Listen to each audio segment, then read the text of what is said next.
Florida State suffered a big loss to Georgia in the Orange Bowl, but will it carry over to 2024? Myself, Will Mannis, and Ralph Leary are going to talk about that on today's episode of The Crowded Booth. Pile in here and make yourself feel at home. The Crowded Booth is coming on. The Crowded Booth with Bryce Koon.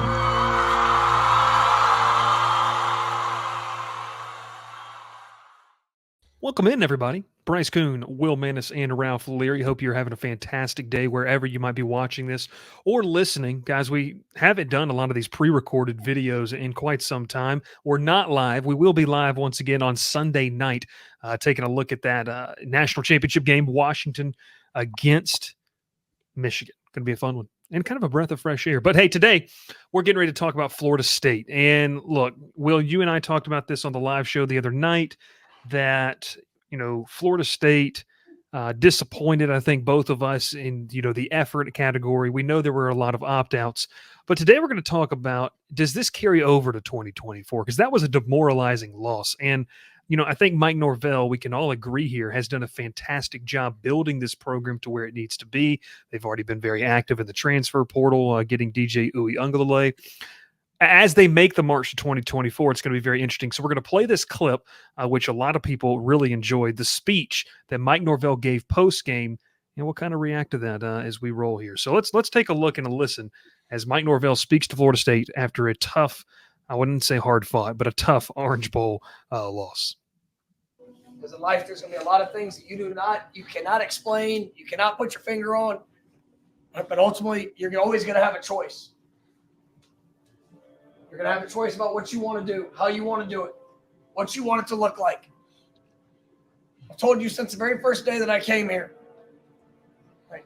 Hard work does not guarantee success. It doesn't, and it never will. But it absolutely will put you in the best position to be able to achieve it. I think that's one thing that we've seen throughout the course of this season.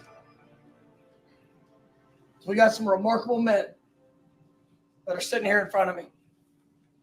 The work you put in, the decision that you made, just to say yes, because you know what? It's really easy when things don't go well, right? And you're hurt, right? And you're angry, and you're sad. The easiest thing to do is to pull back and stop. That's what the world wants you to do. But there's only a select few people that are willing to freaking fight.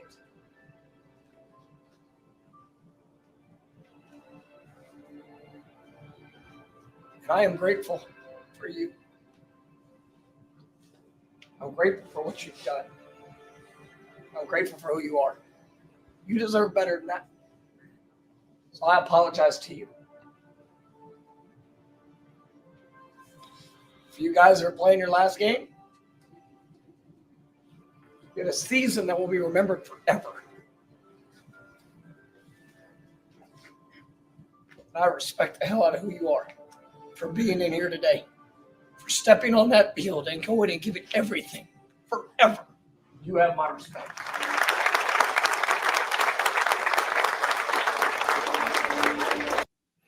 So obviously it was an emotionally charged locker room there, guys. Florida State suffered that 63-3 defeat to Georgia. Will, we'll throw it to you first here. I feel like you could take this several different ways. You can talk about, and I think in that clip you can see why these guys love to play for Mike Norvell, like why he has been able to bring Florida State back into national relevancy. I think you could also separate and say you can't really have happen what happened in that Orange Bowl game, regardless of the players that are out there. So your thoughts on kind of the Florida State situation, what you took away from that video as well. Yeah, I mean, obviously they were overmatched by Georgia. I think that was pretty clear to see, and I think we all kind of felt that going in. It's kind of hard to see who Norvell's really talking to. Is he talking to like his guys that opted out that are a big reason why they didn't win the game or even compete in the game?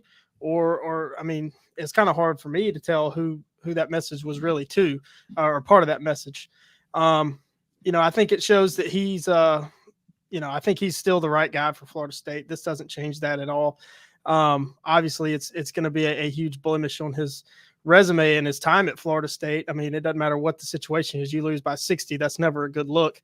But, I think it shows that moving forward, he still has a plan. He knows what he's going to do moving forward. Like you mentioned earlier, he's already got DJ Uyunglele. He's got his quarterback for next year to compete with Brock Glenn. Brock Glenn, I think, is still a very promising freshman quarterback. He showed a lot of flashes in the games he played, showed some flashes against Georgia. So they've got a succession plan at quarterback now. DJU will come in and help them compete next year, and Brock Glenn in 2 years can be the guy. But to me, all I take away is like Norvell's still the right guy. He's got a plan to move forward, and he's gonna take this on the chin, and he's gonna move forward. He's gonna take this season, the end of this season, on the chin. Missing out on the playoff, getting stomped by 60 in the Orange Bowl. He's gonna take that and use that as fuel to move forward and get better. Ralph, your thoughts? Obviously, Norvell emotional. You could see some of the players emotional. I bet there had to be some type of level of frustration. This group obviously understood the tall task, even if they had their full complement of players playing against Georgia. But the way that they lost, your thoughts. Who did you feel like Norvell was speaking to?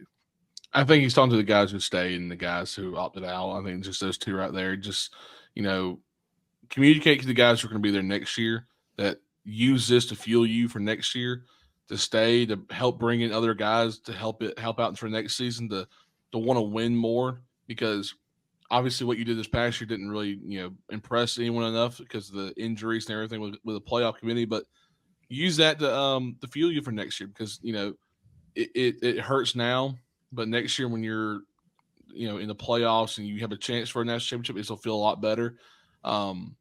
Even we're talking about how they bring in DJU. They also brought in Marvin Jones already so far, and replacing Jordan Travis with DJU. Now you're replacing Jared Verse with Marvin Jones, and they're only going to get better. The recruiting class is still a solid recruiting class right now. Like I said, they're just going to get better. I mean, Mike Norvell does. I think he did a very good job this speech. I mean, there's not much you tell a team after that. Yeah. After the season you just had, the injuries you went through, just the emotions you went through during the selection committee, and then go out there and get abused by Georgia. It's just there's not much you say. I mean, but I think he did exactly what he was supposed to do. He said exactly what was needed to be said, and hopefully it fuels them for next year, because they're still a great team, but it just happened to be the time where no one wanted to play in a game that didn't matter to them. Yeah. No, it's obviously a lot of emotions. Well, you talked about it. You mentioned the word whining. There was a lot of it. And obviously, I think all three of us didn't think it was fair with what Florida State had done. Was it, the whole conversation deserving? We've talked about that for the past month. But I think it does beg the question. Florida State brings in the number 10 recruiting class of the country, 22 signees. That's going to be really big for them. Norvell's done a good job of just building talent. We talked about this. Let's remember it'd be higher than 10 if they would have had a better signing day. Obviously, losing KJ Bolden drops them down a couple of pegs, flipping on signing day. So it was a tough signing day for them. But no, this is still a really strong class. A high number of 4 stars. If you just look at their class on 24/7 site, you got to scroll down about half the page before you see a 3-star. So a lot of really good athletes, a lot of really good players in this class coming in. Yeah, led by the young man Kromenchek. Or Kromenhoek from Benedictine, and so he's a good player. Who else? Benedictine, they might be starting to do a little quarterback factory there. Holden Gariner, a couple years before him up at Auburn, and now Kromenhoek. I don't know how you say his name. So maybe we need to be looking out for Benedictine Military School in Savannah. Look, who knows? Look, they're really, really good, and I think that when you see like what they've been able to do. Florida State, obviously, essentially South Georgia there in Tallahassee, with how close they are to the state line, able to recruit in the state of Georgia. Look, Norvell has this team in a spot where they're losing a lot. Like, there's no doubt about it. Can they replace, the pieces needed to compete at the top of the ACC? Yeah. I don't think that we question that. I do question this, though, guys. Ralph mentioned it, getting ready for next year.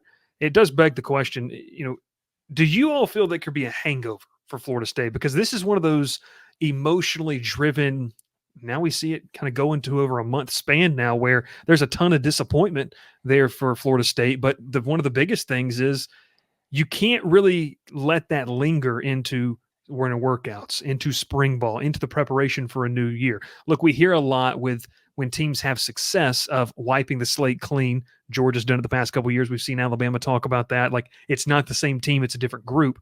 How does Florida State handle that? So, Will, your thoughts, like, do you feel like there will be a hangover for this Noles team?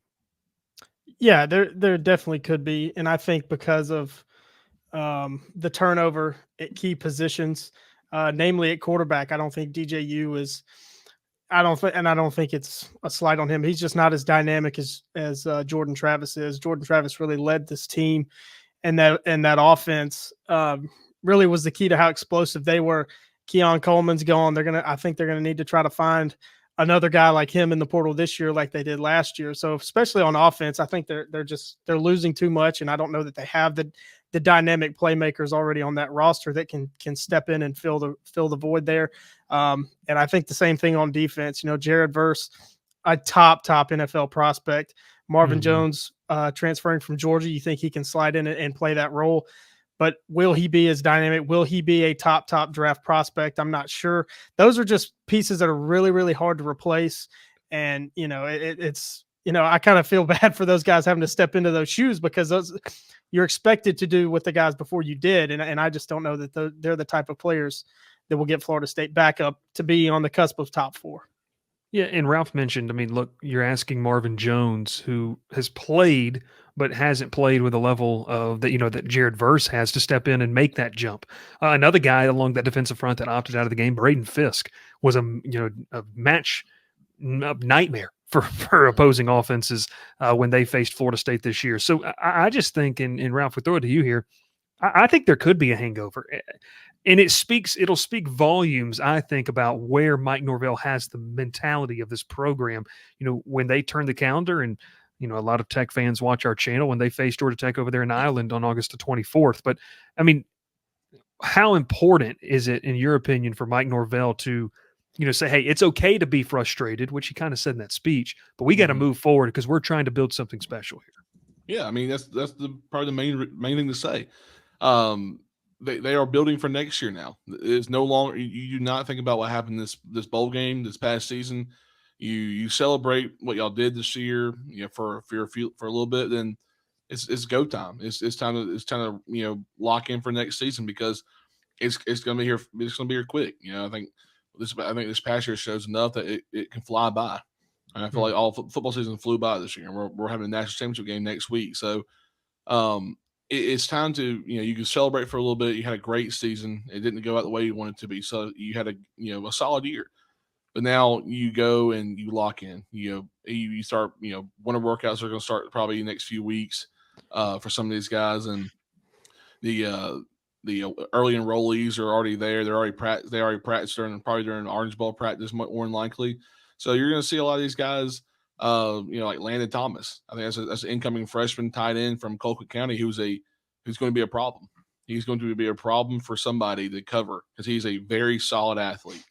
I think what the Florida State is doing, though, it's going to be good. I think Norvell's got it in the right way. I think, bringing DJU's good. He had a great year this past year at Oregon State. I know he knows the ACC very well for his years at Clemson, so I think he's more comfortable in this conference than he was over there. So I think this will be a different. It won't be. I don't think it'll be the same year they had last year because the schedule. They do have to play everyone at home this year. Luckily, you don't have to play Boston College on the road. You don't play Clemson on the road. You play Florida at home. So you go to Notre Dame.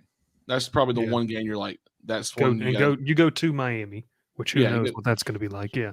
Yeah. Well, and then you go to Duke. So hey, and at SMU. Yeah, that's one at the very bottom there. It hasn't been determined on what day that game's going to be at, but I'd say sneaky good game for some people of the Lashley fans.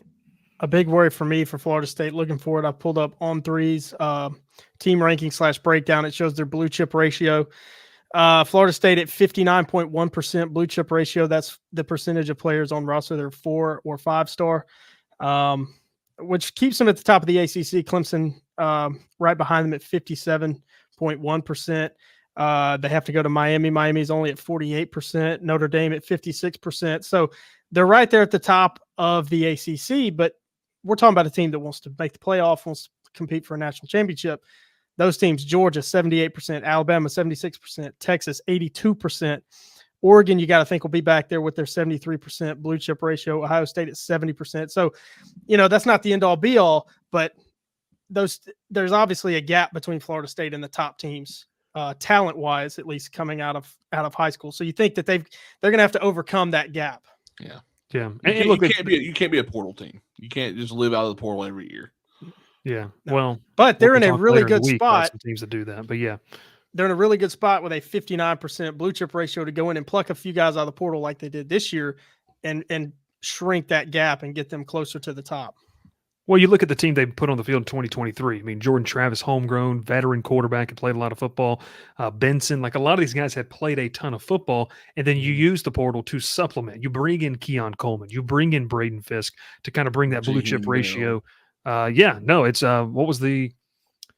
what was the defensive Fentrell Cypress out of Virginia, the cornerback that they brought in to help. So I'm with you guys. Like, I think Florida State, and Will, you kind of hit the nail on the head. Like, Florida State's going to compete, and they're going to be a top 3 ACC team next year.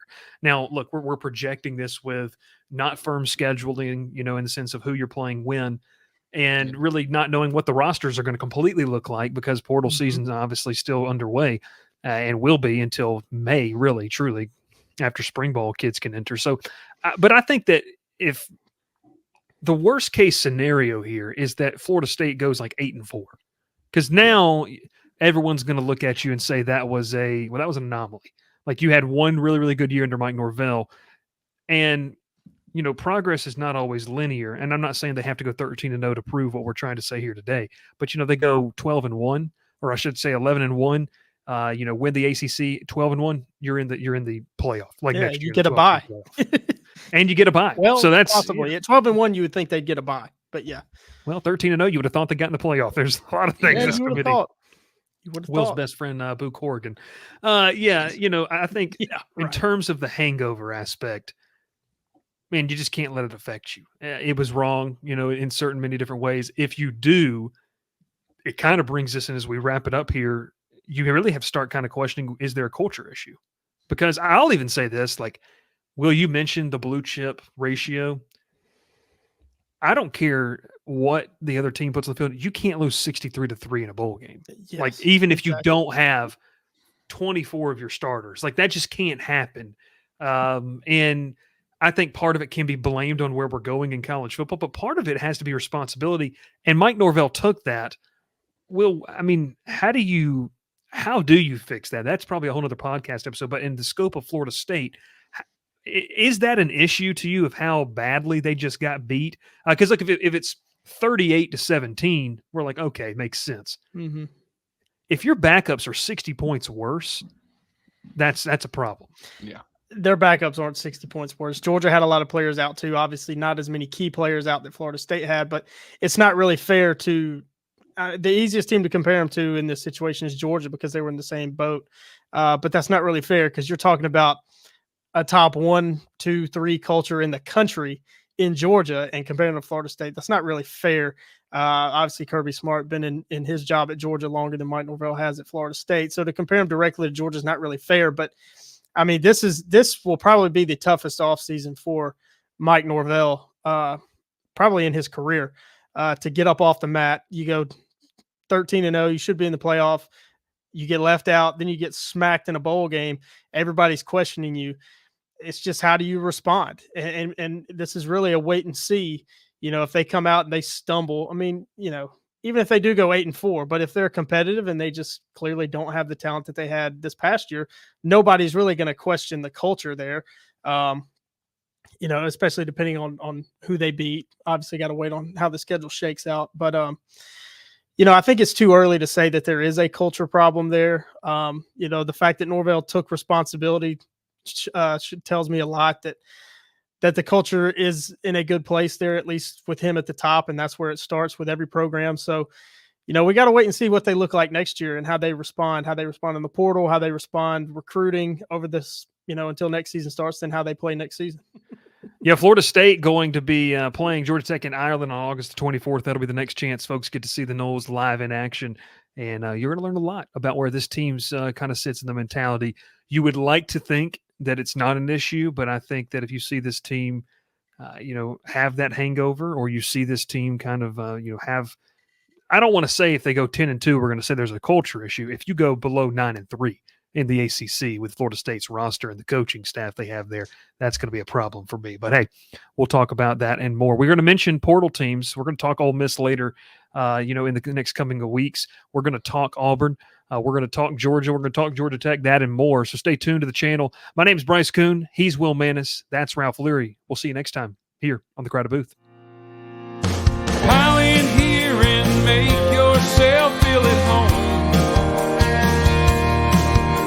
The Crowded Booth is coming on. The Crowded Booth with Bryce Koon.